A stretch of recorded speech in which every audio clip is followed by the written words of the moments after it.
Good evening. From missed paychecks to shuttered services, Americans across the country are grappling with the fallout from the ongoing federal government shutdown, the second longest in U.S. history, with no resolution in sight. The disruptions are rippling through everyday life, from airports and grocery stores to classrooms and even our national security infrastructure. Let's break it down. Starting in the skies, chaos at airports is mounting, with flight delays and cancellations surging as TSA agents and air traffic controllers work without pay. Since the shutdown began, more than 215 staffing shortages have been reported at FAA facilities nationwide, over 4 times the number from this time last year. Transportation Secretary Elaine Chao warned just yesterday that if the FAA deems operations unsafe, we could face even more widespread delays and cancellations ahead. It's not just air travel under strain. Ground transportation projects, from subway repairs to major roadway construction, face indefinite pauses without federal funding. Families, too, are caught in the crossfire. The National Association of Realtors reports that more than a third of homebuyers depend on federally backed loans, like USDA programs, which have ground to a halt, leaving countless deals in limbo. Food security is another casualty. In just 1 week, funding could dry up for programs feeding nearly 42 million Americans. That's 1 in 8 people relying on SNAP, the Supplemental Nutrition Assistance Program, or food stamps. Nearly 7 million pregnant women, new mothers, and young children depend on WIC, the Women, Infants, and Children program, and those benefits could vanish without government funding. Education for the most vulnerable is at risk as well.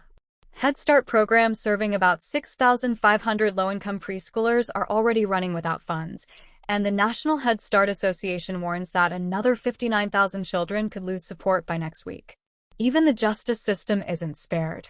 The judicial branch exhausted its full funding on Monday, potentially leading to court closures, delayed cases, and broad disruptions in the federal courts. For those planning a weekend getaway, national treasures are off-limits. All Smithsonian museums, including research centers and the National Zoo in Washington, D.C., remain closed, though the zoo confirms animals are being cared for behind the scenes. National parks are partially open but severely limited, with 9,000 employees furloughed. That means unstaffed visitor centers, unattended facilities, and delayed emergency responses. Now, nearly a month in, more than 780,000 federal workers are furloughed, including a stark development in national security.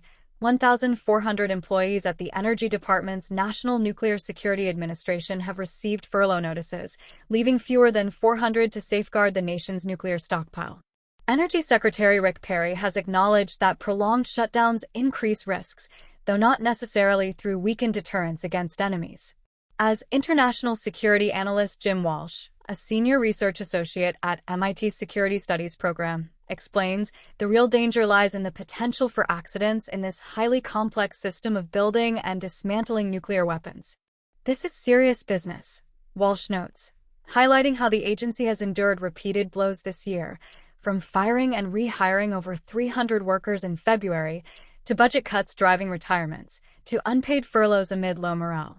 Experienced staff are departing, and replacing that institutional knowledge takes years, especially with security clearances required. Walsh warns that shutdown disruptions, shutting down operations, packing up, then restarting, could lead to errors, particularly if compounded by unforeseen events like weather or crises. We've never furloughed nuclear workers like this before, he adds. The first time you do something, you're probably going to mess it up. For those in the Department of Energy, the uncertainty is demoralizing. Talented professionals are eyeing private sector moves or early retirement, exacerbating the talent drain. Adding to the unease, reports this week of 3 Chinese nationals arrested in Georgia for attempting to buy 2 kilograms of nuclear material, uranium. While details are emerging, Walsh urges caution. It's puzzling, he says. Uranium has limited uses, power plant fuel requires far more, and it's unsuitable for dirty bombs due to low radioactivity. The most concerning application? Nuclear weapons.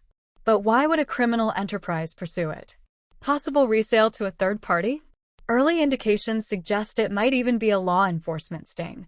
We'll monitor for updates, but for now, it's a curious and potentially alarming incident amid Georgia's history of post-Soviet nuclear smuggling in the 1990s.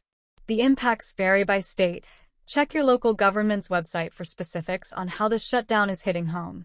As disruptions mount, the pressure builds for Congress to act. We'll keep you updated. That's tonight's top story.